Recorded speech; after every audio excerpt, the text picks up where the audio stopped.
Today I'm speaking with Jesse Damiani. He's a journalist, author, poet, art curator, AI expert. He's the founder and director of Post Reality Labs in Los Angeles, a strategic art AI consulting firm. He also runs the Reality Studies newsletter, the Urgent Futures podcast, and he teaches art and AI at USC. And I'm really excited to talk to you today, Jesse, because I'm fascinated with art and technology and just how all of these things are changing reality so fast, So welcome, first of all. Thank you. Thanks for having me. So, let's dive in. How are you using AI in your life right now? Like, what are you doing with it that's interesting and cool? So I'm a generalist. And so oftentimes the ways that I'm using things is trying to understand a broad array of use cases such that I can interact with a lot of different people and a lot of different ideas. On the curatorial side, that actually looks more like kind of getting in the weeds with how artists are using AI in their practices and identifying moments or uses that feel special and distinct to the arts.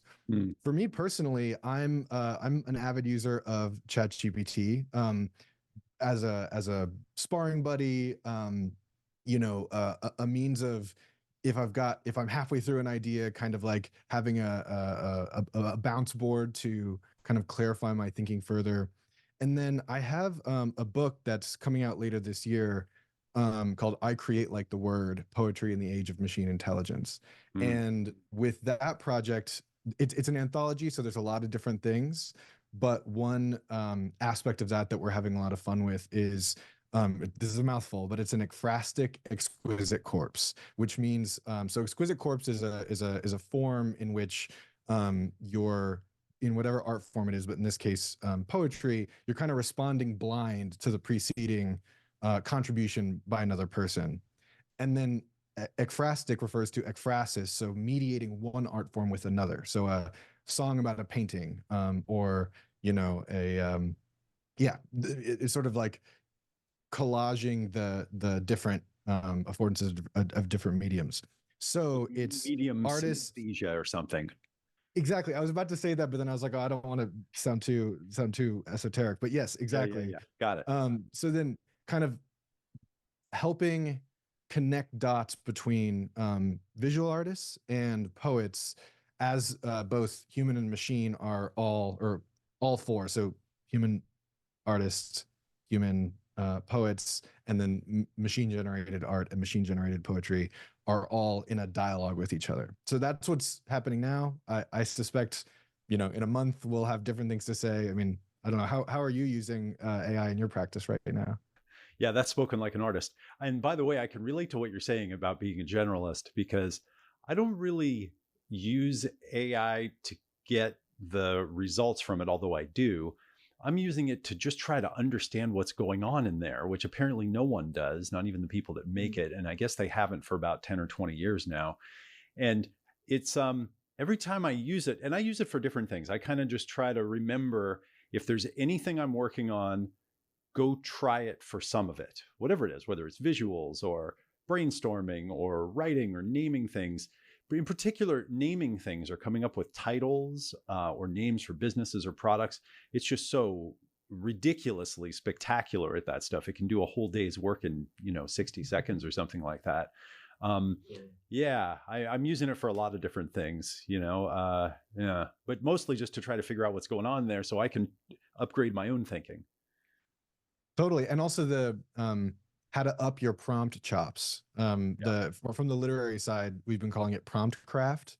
But so one thing that comes up when I'm particularly in an educational setting talking to folks, there's this knee-jerk reaction of like essentially like, oh, that's just button pushing. There's no artistry or there's no craft. And there are ways in which obviously aspects of creativity are being automated in those moments. But in order to get really good results, you have to know how to drive toward what you're asking for. So you have to have a certain amount of discernment and expertise in whatever domain you're sort of operating. Like you're talking about generating titles, you have to know, you the human have to know what's a good title to be able to pick one of the good titles that was offered. Hmm. But then also knowing how to frame prompts relative to particular generative tools. And there's some crossover, obviously, but I think about additive prompting in Midjourney versus the kind of like, what are they called, mega prompts in Claude or in ChatGPT. Like those are completely different forms ultimately, even though they both are sort of housed under the name prompt. So I think there's a lot of space for us to really be pushing deeper into prompting as craft. Yeah, agreed. And it's very interesting because a lot of artists are freaked out, and I think rightly so. I mean, that's what this thing can do. I mean, different types of artists is incredible, but when you see visuals that were made by someone who's quote unquote not an artist, and then you see an artist using these things, it's just not even the same. And it goes back to what you're talking about there. I mean, I remember hearing, I don't know, 20 years ago that they did a study where they figured out that the best opera singers, the ones that were like at the top of the, the pinnacle, were the ones that could hear the best, not the ones that could sing the best, because they could, right? They could perceive their own the quality, of their own music. And it's that yeah, it's Steve Jobs was always talking about, like, it really comes down to taste and style. And you know what, that's another thing I would say is I'm always trying to refine my own sense of what is good or what is beautiful, or what is true, I guess, for that matter. And I feel like by exposing yourself, and this is another Steve Jobs kind of quote, by exposing yourself to more of the best of what humans have created, I think you can sculpt your own taste a little bit. Mm, yeah, I really appreciate that. I don't have much to add other than to sort of, big up that. I think what gets lost in a lot of these conversations is that developing taste. I mean, to carry a Steve Jobs quote that I really love is that focus means saying no. And rather than saying yes, it's not saying yes to the right thing, it's saying no to all the wrong things. And I think that there's a sort of kernel in there related to taste as well, where you have to, obviously, we have an innate sense of aesthetics or truth or beauty, all those sort of qualities that you described. But then there's also a refinement that takes place at the level like inside your mind, and also related to the zeitgeist, related to like what's happening in culture. There might be, for instance, a particular design that aesthetically is very pleasing, but it's the 10 millionth time you've seen that design, which then inherently gives it less, less. It might still be beautiful. It's not a knock to its beauty, but it is a knock to its ability to connect differently than had it been, the second or third time that kind of design Yeah, came out. So indeed. yeah. Yeah. You see Sam Altman talking about the surprise. Emergence is always a surprise, right? In systems. And so it's unpredictable. And he said the surprise was, we thought it was going to automate all the boring, repetitive stuff first, and then, maybe get a little more creative, and then maybe someday be able to do something like, computer coding and make art. But it started out being able to do all that stuff. And so it's like, okay, now, now where do we go? So what do you think the rise of generative AI means for quote unquote creative industries? Oh boy. I will try to do this quickly. I want to start at the place that creative people inevitably come to this conversation, which is in the labor conversation and in the economics. Mhm. Um, so just to kind of put my cards on the table, from the fairly extensive research I've done and the interactions I've had with artists, and this particular insight I drew from an artist named Lauren Lee McCarthy, who's been working with AI for a long time and is also herself a technologist, developed P5, and her basic point was that to be an artist is not simply to make aesthetic objects or to to sort of decorate space or to have nice things in galleries and museums. Part of being an artist is developing your poetics. Like, what do you believe about the world? What do you believe? What do you wish the world looked like? In what ways could your art interact with those ideas and sort of argue for different ways of being or thinking or imagining? That is not something that I think can be automated away, which Mhm. is not to say that the tools won't be capable of producing increasingly, exciting and potentially very resonant aesthetic things. But part of the act of art making is also an awareness that there is an audience that is receiving that not just as something aesthetic, but as something, conceptual, or, for some people it's spiritual. For other folks, it's, yeah, related to history or the present or the future. And so even if an artist is using generative AI all throughout their process, that's still they're collaging together those tools and then presenting it in a way, and that discernment we were talking about earlier is a major part of what makes that art. And I don't see that being able to be automated away. Where I think artists and creative professionals are right to be concerned is around entry-level jobs, which now these tools are, they might not be as good as an entry-level worker in a given job, but a manager might, in trying to justify costs, look at the balance sheet and say, well, we could cut this major cost and get 80% of the way there for this junior copywriter or this junior character artist. And by the way, I'm speaking at a place of personal empathy. The way I got my start in Los Angeles was as an entertainment copywriter. And it's not an industry, it's not a job that I wanted to sort of pursue as a career, and it's not an industry that I ultimately wanted to be in, but it's how I got my footing and how I came to like understand how the work worked. And that is one thing that I think a lot of people are rightly concerned about. And I think it's something where collectively it's worthwhile for us to consider, we want there to be skilled creative professionals, and we want to make the avenues for people to fill those roles. So that's one kind of thing that we're seeing. And then the other side of the equation is around discoverability. I think that a lot of artists are already sort of exhausted by whether they're, a filmmaker on YouTube or a visual artist participating on Instagram or, what have you. I'm sure I'm aging myself as a millennial by like not instantly referencing TikTok. If you're a video maker on TikTok, and that was already exhausting. And now we're talking about a context where the barrier to entry to start creating things has dropped considerably.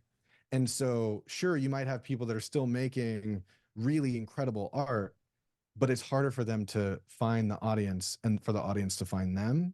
And so I think that's something for us to consider. That's the negative stuff. And then I'll say this and then I'll shut up. On the sort of more lofty, exciting side, I think what we're witnessing is, again, drawing from the discussion we were having earlier, you have artists who have wanted to do multidisciplinary projects who have been blocked by not having certain technical capabilities.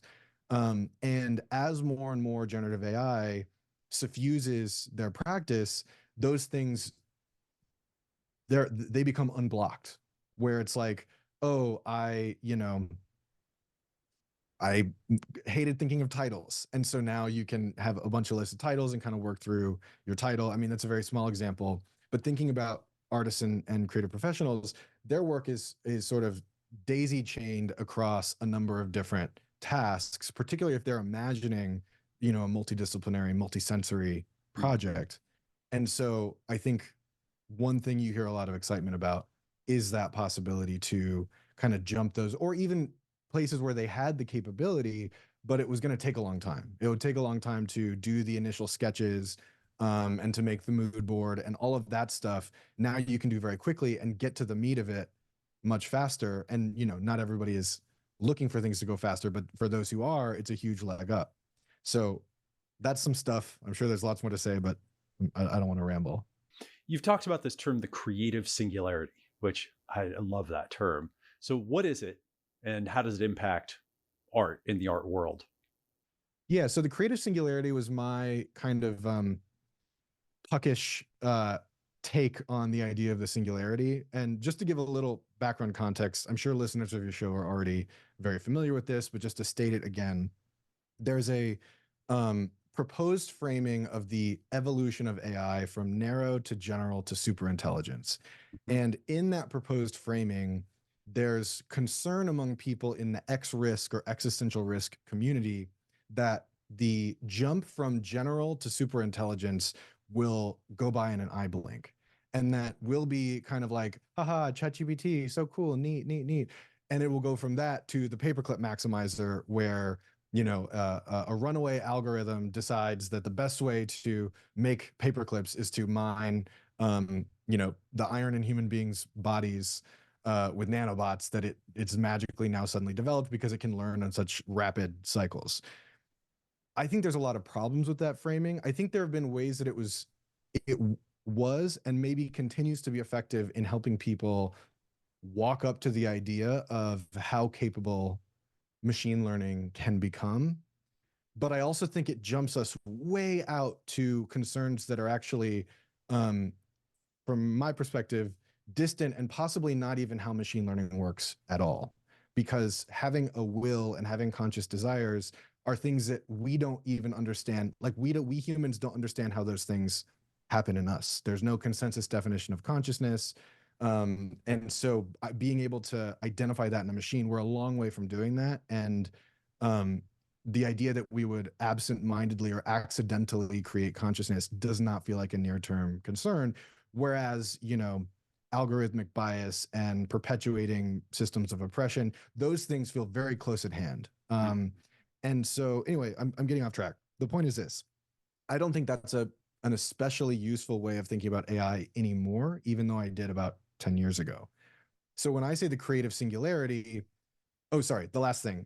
So the moment that general intelligence sort of jumps to super intelligence and supersedes humanity, we've now entered the singularity, the technological singularity, the moment where the point from which we cannot return. We human beings are no longer the sort of dominant species on Earth. So I wanted to kind of downgrade that idea to an industry or a domain, and I think it's worth doing that. The creative industries and arts are more where my expertise lies, but I think that this would apply across the board. And I think it would come down to folks, whether or not they think that this has occurred. But because this all kind of like blew up in 2022, first with like DALL-E and Midjourney, and then later with ChatGPT, there was a lot of attention on creativity and on the arts. So what I mean by creative singularity is it's happened. Like we have passed the point of no return of these tools, not only demonstrating that they're useful, but demonstrating that they can now do things. The capabilities that you have when you use those tools allow for a radically different relationship to art making and to being a creative professional. If we can acknowledge that that's occurred, we can now kind of like survey what the context is. And that's what, in that article you referenced, that's what I was seeking to do, is say, okay, a lot actually hasn't changed. And a lot of the problems that people are calling AI problems are actually social problems or like ongoing people problems that AI is really putting the magnifying glass to. And a lot of the things people are saying are going to change as a result of AI the change was already underway. Like a really great example is like YouTube radically transformed filmmaking. So talking about like AI, destroying Hollywood, it's like, well, Hollywood's kind of been in this major period of change just because of YouTube, to say nothing of like Netflix and other streaming platforms. So yeah, that was what I wanted to sort of bring to that story, is say like, let's take as given that we have reached this singularity in terms of what it means to be a creative person or to be somebody who aspires to be creative or work in creative professions. And from there start to figure out, okay, like what's this new footing that we need to figure out? Yeah, yeah, yeah. Well said. The future of reality will be defined by convergences and intersections. That's something you've said. And it feels like you started down that path almost there a little bit. And there's so many cool words in that sentence. I'm going to do something crazy here. Okay, so the future of reality will be defined by convergences and intersections. So first of all, what is the future according to you? Well, if you talk to futurists, the future doesn't exist. There are infinite possible futures. Mm-hmm. So yeah, I think Like the I'll default. futureplex or something. Yeah. Well, there's in futures work, there's this I'll send you this image, and maybe it's worth sort of including in the show notes, but it's a cone of possibility. And like if we're here, then the cone of possibility stretches far out in many different possible directions. And who's to say, we might not even there, we might be going in a cone going the other way, who knows. Hmm. But so yeah, there's a little bit of code switching involved there. I typically like to use the word futures versus future, just to because I'm sort of opposed to some of the ways that something like the future is framed as monolithic and given, because of course it's not. Yeah. And that doesn't even get into like the philosophical sort of ruminations on time and reality and stuff like that. But when I think about when I'm conceiving or conceptualizing the future in my own mind, it's sort of through that lens of that image of the cone of possibility. It's from where we sit, and based on the evidence we have on the ground, what are the various possibilities that are discernible, such that we might orient either to those happening to us or orient to be participants in a different way. Yeah. Yeah. Beautiful. Just to throw into this conversation there, my life really changed when I started thinking in terms of multiple futures and probabilities, and just never allowing myself to be convinced that any particular thing was going to happen anymore. Like allowing myself like a max 80% certainty about any, future, because then I had to actually prepare in my own mind for multiple futures, and then like actually live into those futures. And then whichever one happened, it was like, oh, that's the one that turned out. And oftentimes it's not even one that was on my, my kind of like probability set in a way. So yeah, that's great. Okay, how about one of my favorite questions? I've never asked this yet in one of these interviews, but what is reality? Oh my gosh. What is it? This is what I'm really trying to figure out, by the way. Yeah, I should preface, I have a very specific, I've spent a lot of so I've developed a set of like research questions that I've summed up as a term I call post-reality. So I want to preface that there's a lot there's a lot of different directions that we could go. I get very excited about We're this. right in the meta ballpark here. So Yeah, oh yeah, perfect. totally. um the most distillable definition I have, I actually draw from sociology, from a book that is sort of iconic in sociology, The Social Construction of Reality. Basically, reality is consensus agreements about what is real. Because from my perspective, drawn from that lineage, reality does not necessarily equal the objective structure of the universe. There's a there Mhm. are if within your in group everybody calls the sky green, what typically happens is you're going to also call the sky green, even if you factually believe something different, because it's favorable to your evolutionary fitness. And there's an evolutionary shoot. He's a, I believe he's either an evolutionary biologist or evolutionary psychologist. But either Mhm. way, his name's Donald Hoffman, and he's really, I mean, he's sort of a one of a kind thinker, and he, through doing simulations based testing, has he asserts that evolution has actually um, evolved us to specifically not see what is true, what we might call capital T true. That Mhm. in these simulations, beings that were able to see what is true didn't survive. It's the beings that see what is are able to determine what will make them fit in that context, like what will make them survive and thrive in that context, Mhm. and see things in such a way that's favorable to that. Those are the beings that find success. Kind of socio-culturally adaptable or something. They can adapt to whatever the prevailing reality set is. Right. I mean, a way of thinking about it, like if we move out of like any human convention, you think about the fact that like the cones in our eyes can only perceive, even of the visible light spectrum, a very, very narrow band of yeah, the full reality of light and waves that a being could see is vast. But Yeah. we only see a very, very small window. And you might say, well, evolution just didn't get around to evolving those things. And it's like, no, given the reality on Earth and the space time we inhabit, evidently the sort of force of evolution, it like as an emergent property, like as an emergent property of human beings trying to continue to exist, that and the set of realities on the or the set of sort of biological baselines that were being worked with, that was what would make human beings more fit in that context. Excellent. And so from if you take that example and you then apply it in human to human interaction, it gets even weirder because we can do this very special thing of like imagining speculative contexts. And we can lie, we can bullshit, like in from the academic sense, the word bullshit. We can do all these things that most other animals on this planet can't do to our knowledge. And so yeah, that's why that's so just to sort of put a cap on it. For me, reality is a medium. It is malleable and it is reflective of consensus agreements about what is real. Okay.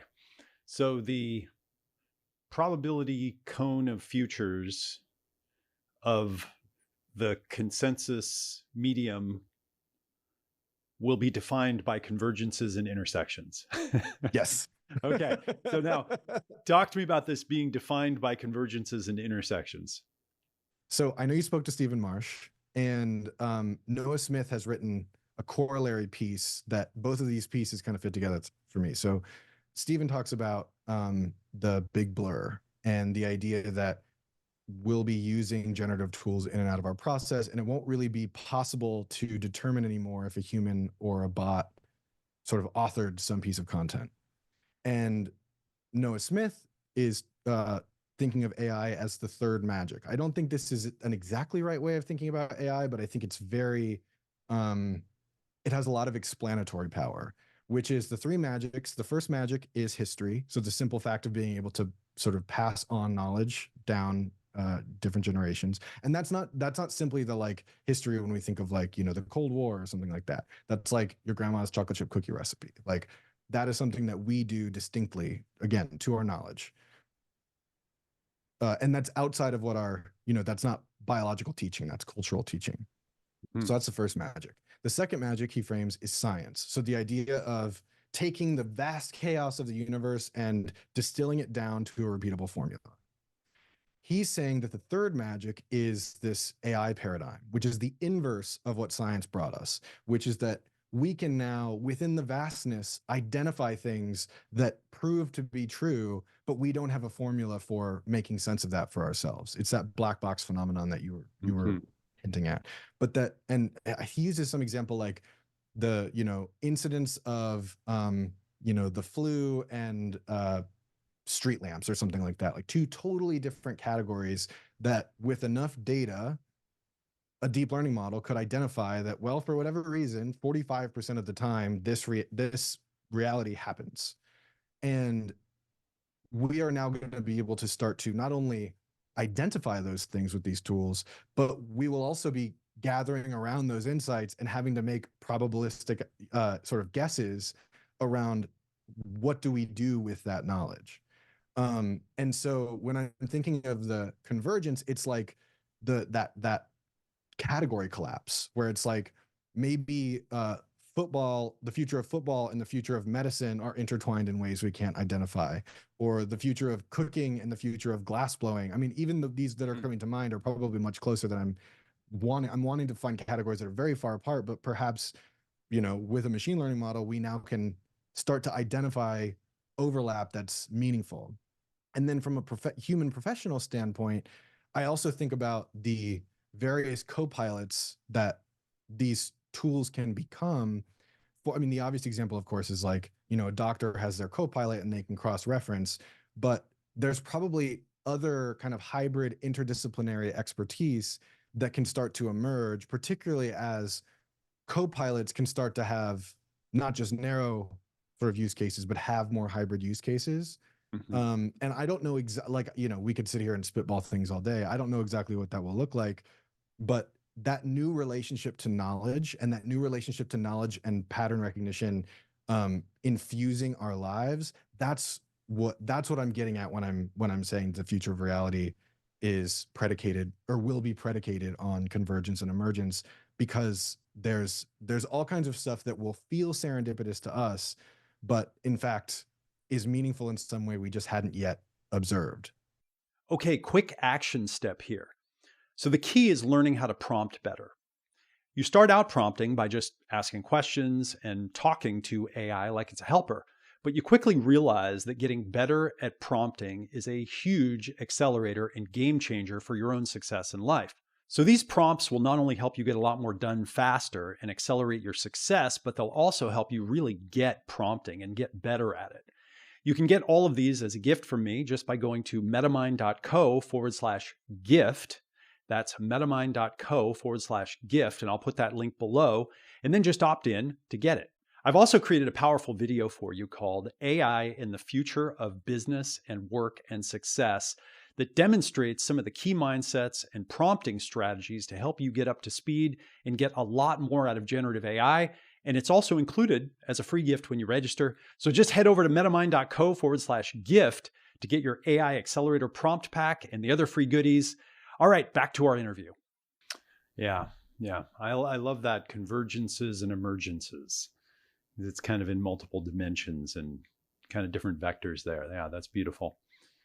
How do you use, go ahead, go. Well, the last thing is like, if I think there's a trippy way you can take it too, of like the collective unconscious, and like, what does it mean to have these, particularly I'm thinking about language models here. Kealado McDowell is a great thinker in this domain of like, what does it mean to be participating in this shared hallucination that millions and billions of other people are also participating in?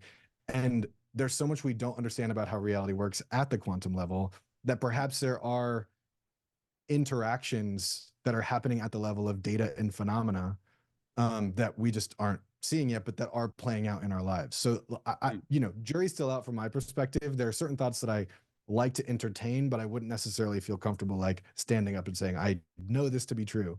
But I think it's certainly worthy of discussion. Yeah. It's clear that whatever this is, I saw that Jeff Bezos quote where he was saying that this isn't an invention, it's a discovery, that we were messing around and then we discovered this and it just does this thing and we don't know like how it works. It's almost like we found a obelisk or something and inside was an amulet and it makes things levitate or something. Nobody really, has this all figured out. And so I'm just fascinated with it. I want to understand the nature of it. And the more I use it, the more I just say, I don't understand what's going on in there. If I read about it, if I try to understand theoretically what it is, talk to people, it doesn't, it makes sense, what they're saying, but I can't connect it up to then how is it that it can synthesize knowledge and it can help me literally invent new ideas? That doesn't make sense to me. But I am totally fascinated. I have a couple of AI startups and I'm always prompting and, and I feel like all of us need to understand it. I get the feeling that we may need to make some hard decisions at some point in the future. And I think it's better if everyone is using it and at least understands it, than if not. You also mentioned like Carl Jung. And so one of the questions I want to ask you is, what do you think this is? When I'm teaching people to prompt, I start off by saying the most important thing is how you represent it in your mind, like how you hold it and how you relate to it conceptually and almost spiritually in a way. And so one way that I do is, so we've got the collective unconscious, right? I call this the collective conscious mind. That's how I think of it, is we've kind of taken the whole stack in a way and we've somehow uploaded it to a higher level. And then we can jack into this thing and then kind of channel it in any direction that we want to go. And it's like me to the power of everyone's creativity or something. And it's like a lightsaber or a ray gun or something that I can aim at things conceptually. How do you think about it? What is it to you in your, in your mind? Well, as is evident, I can never give like one clear distilled answer. I sort of have to like work through my different ideas. Excellent. I spoke with Dennis E. Tenen for Urgent Futures on an episode that's not out yet, who wrote Literary Theory for Robots. And he takes he's very excited by technology, but also has like important critical positions. but wants to get away from the kind of hype and unhelpful, yeah, the unhelpful kind of like hype and doom that we apply, and describes any technology as social coordination, and particularly like the social coordination of knowledge across time. Mm. And um, so, you know, he uses the example early on in the book of like the dictionary was a groundbreaking technology, because when you can systematize language and that book can be, you know, owned and referenced by anyone, now everybody's language capabilities have all improved, even if in any given moment they don't currently know what any of those or what some percentage of those words mean. And so I think in a very sober, like non-woo type of way, there's a way of looking at it that's like, this is you know, a vast and robust form of social coordination. We are coordinating, like, because these models are trained on data that, you know, at least for now, is mostly generated by people. I think there's a whole other thing of like with, you know, model autophagy disorder and model collapse and like some of those questions around like what happens when it's like vastly more synthetic content that models are trained on. Because as we know, there's way more synthetic language and imagery that's been made for machine to machine communication than there has been for human to human or human to machine. So like once that becomes the sort of fodder for models, I think we're in a whole new place, and I don't, my brain doesn't know what to do with that. But so we have the kind of the way of thinking of it is like, this is simply social coordination at a higher degree than we were capable of doing. To your point, and to the name of the podcast, I do think there is, like, when we're talking about a meta mind, there's something exponential there. It's not merely that we've standardized, you know, a way of thinking. It's that now there's like this soup of interaction across all of these different um, domains of knowledge. Hmm. And so I like that framing that you've described, and I don't know that I have much to add to it other than that, like, I think that's a productive way. Like, if you're teaching somebody to use one of these tools in a very practical way, I actually, I actually like to defer to what, unless I think it's harmful, what other people come to the table with. So some of the artists, like there's an artist named Harry F, who goes by Reaps One, who a few years ago made a Nemesis beatbox. He's like a world famous beatboxer, and he made a machine beatboxing Nemesis through which he refined his own beatboxing style to be machine like. Mm. Nemesis is one very productive way of thinking about, uh, you know, machine learning tools Mm. that is not necessarily like what you'd use for everybody, but in some cases it would. In other cases, somebody might think about it strictly as a tool. In other cases, people might think about it as, you know, an agentic being, like, you know, some of the, like Blake Lemoine and some of the folks who thought, you Hmm. know, these are, or like the Kevin Roose story, like, is this thing coming, you know, is the consciousness turning on? I think there are ways, as I said earlier, that we can take that too far. But if that's a helpful model for you thinking about using the tools and establishing a relationship, because ultimately it's about you, it's about the relationship that you now have with, you know, learning to use the tools, allowing yourself to use the tools, establishing for yourself what your ethics and first principles are. So anyway, I think part of the fun is also hearing from others how it is they're framing their relationships, because I end up learning a lot. Yeah. Yeah. You're triggering my neurons, or a lot of firing, a lot of connecting going on here. I think it was, I'm a guitar player, and I saw Tim Henson, the guitar player. He was talking about how he'll play, he'll kind of play a composition into the machine, and then he'll ask it to like take a piece of it and arpeggiate, you know, a little progression or something, and it'll scramble all the notes, and he'll try a bunch of scrambles, and then when he hears one he likes, he'll say, let's keep that one, and then he'll go and learn how to play it on the guitar. And invariably it's impossible and he has to really practice to get it to do that, but he likes it better, and so, you know, that's what he does. So that's one data point. And then I remember hearing Brian Johnson talking about, you know, with his whole thing here with his blueprint situation. He's like, listen, the, you know, the AI it knows more than me, and my algorithm is better than anything I'm going to come up with. And so I just need to run the algorithm, and then that's going to be basically wisdom. I mean, I don't think he used that term, but that's what he's talking about. And I'll tell you something. It's a little weird, but when I sit down and I basically just say, okay, what if I just pretend that this thing's way smarter than me? And what if I pretend that it's basically benevolent? And I say, what should I do here? Just tell me what to do. And I approach it that way. It usually has, on balance, I think, better ideas about what I should be doing in any particular situation than I do. But I don't, there's something that's a little weird about just blindly, following it.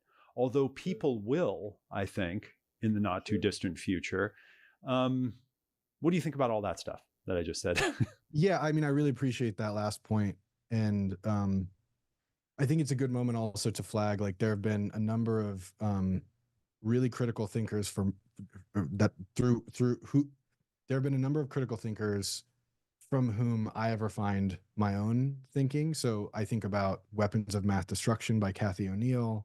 I think about the ongoing work of Joy Buolamwini, Ruha Benjamin, Safia Noble, Meredith Broussard, and cautioning, among other things, cautioning that part of the problem is the way in which people are inclined to give over full agency and a sort of godlike, like trusting in a godlike objectivity to make decisions about people.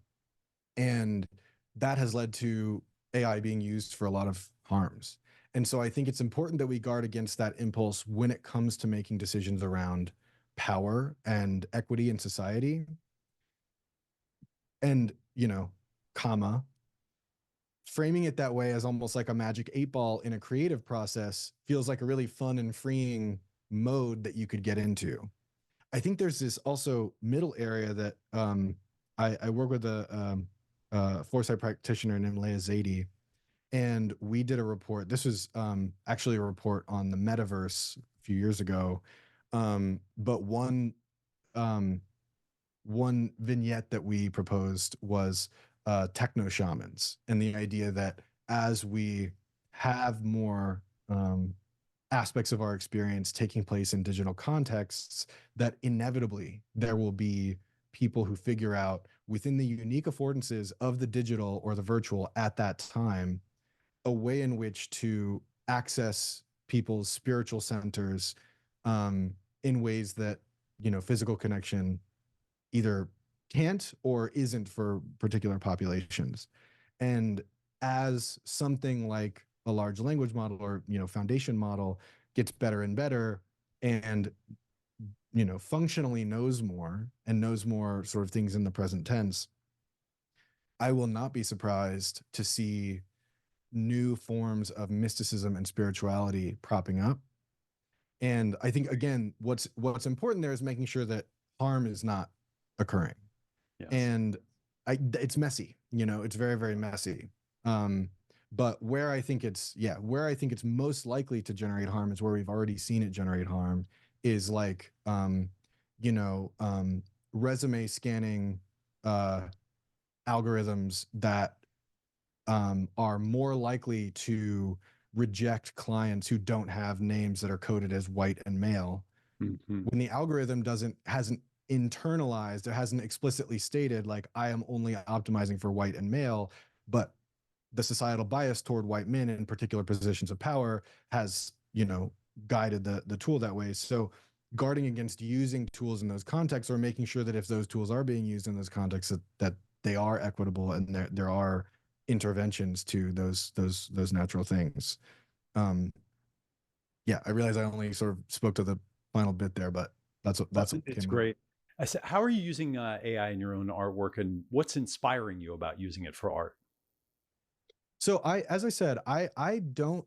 So my art form is writing, and so I'm working on, I create like the word, some of which is my own, like, by hand writing, some of which is essays and interviews invited from other folks, some of which is a creative exercise. But then I'm inspired by some of the folks who have found ways to weave in something like Claude or ChatGPT into their fiction writing processes.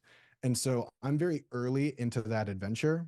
Um, and, you know, like anything, when you're early in an adventure, you're not necessarily landing places that are you feel are super productive. But there's a lot of learning on my end of like, okay, here are some of the ways I can start to get more out of this, because essentially I'm using ChatGPT particularly as a brainstorm buddy to work through particular plots or particular beats within a plot. And as I go, I more and more I encounter little moments and I'm like, oh yeah, that's really good. But by and large, you know, it's still I'm still sort of young in that you know, the fiction process side. The final thing I'll say is in my class at USC, the final project was a short film, and so throughout the semester we were working through the various different tools that people would use in the sort of creation of their films. And I was really impressed at the quality of short films and the creative workarounds that the students were able to develop to account for the relative weaknesses of AI tools right now. And I think that's a really inspiring point to me is like, Mm. yeah, there's a lot of stuff that's going to be janky or not quite working, but it creates an occasion for you to kind of sit back, you know, stroke your beard, and think through what you might be able to do to overcome or circumvent that. And then there's, speaking of emergence, like new serendipity and surprise in the Mhm. course of doing that, kind of like the guitarist you were referencing. Mhm. So Yeah. so yeah, I I like being in dialogue with a lot of different people who are using it in their own arts practice, and I'm now just kind of getting into my own forays. Any favorite prompts or approaches or prompt crafting to help you create or be creative? So yeah, the nerdy novelist uses this form called the super prompt, where you develop like the whole show Bible, and or sorry, you develop the whole Bible for the book that you're writing, and even use an LLM to help refine, you know, a particular character, a particular beat, and coalesce that all into this like 5,000 word prompt to then work with Claude 2. So he's still using Claude 2 to actually start to get into the meat of writing the novel. Um, and then, you know, other folks like thinking back to Stephen Marshall you had on the show, using pseudo write, and you know James Yu has been a really important voice in you know AI writing and AI fiction.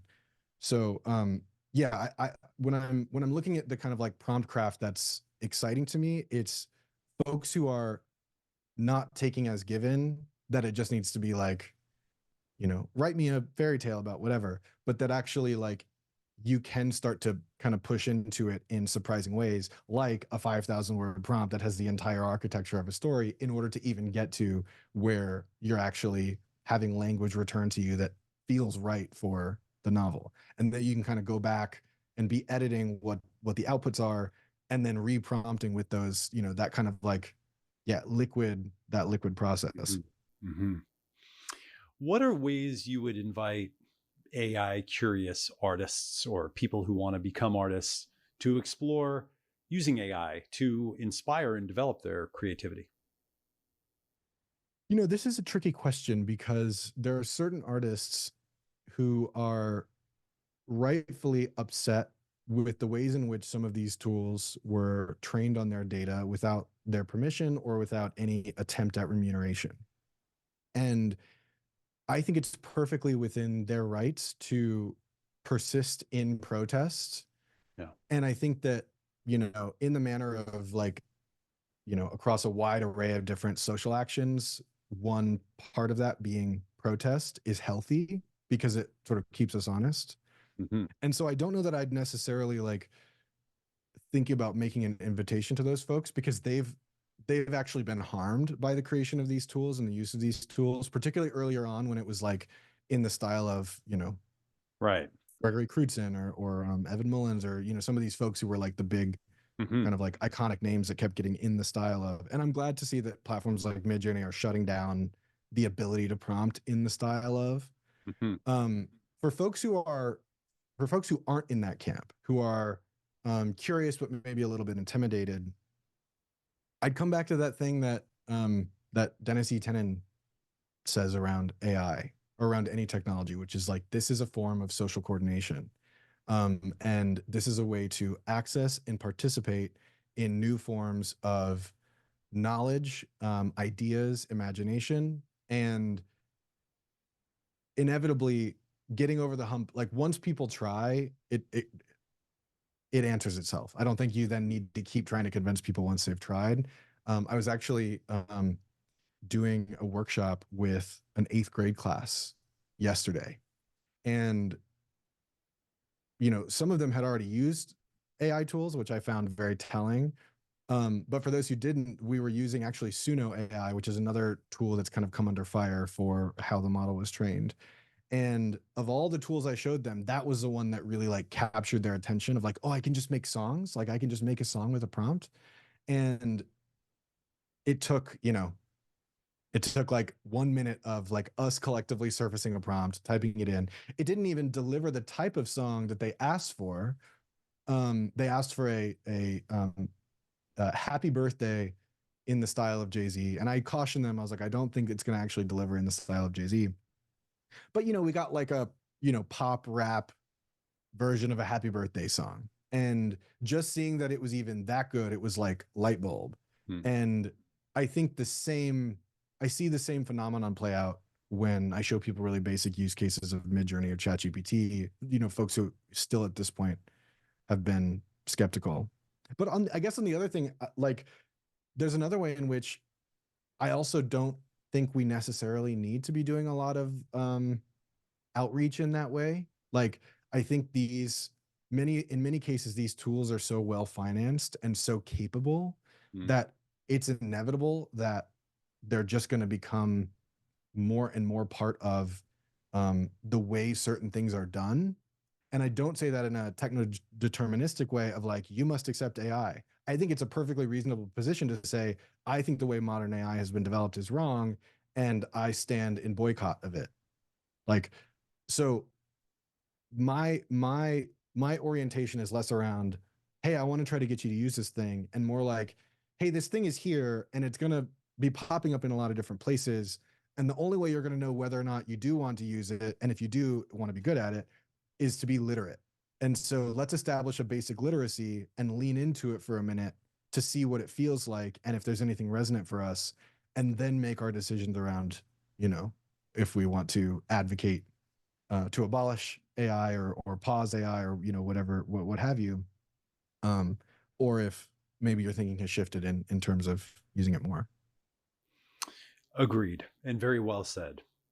Jesse, thank you. Thank you for coming. And I really enjoyed this conversation. Oh, I did too. Thank you so much for having me. So thank you for watching another Metamind AI interview. Remember to keep practicing prompting, keep learning, get our prompt pack and quick start video, watch our other videos to learn from other AI experts, and stay tuned to us here on Metamind. Stay subscribed because this is going to get really interesting.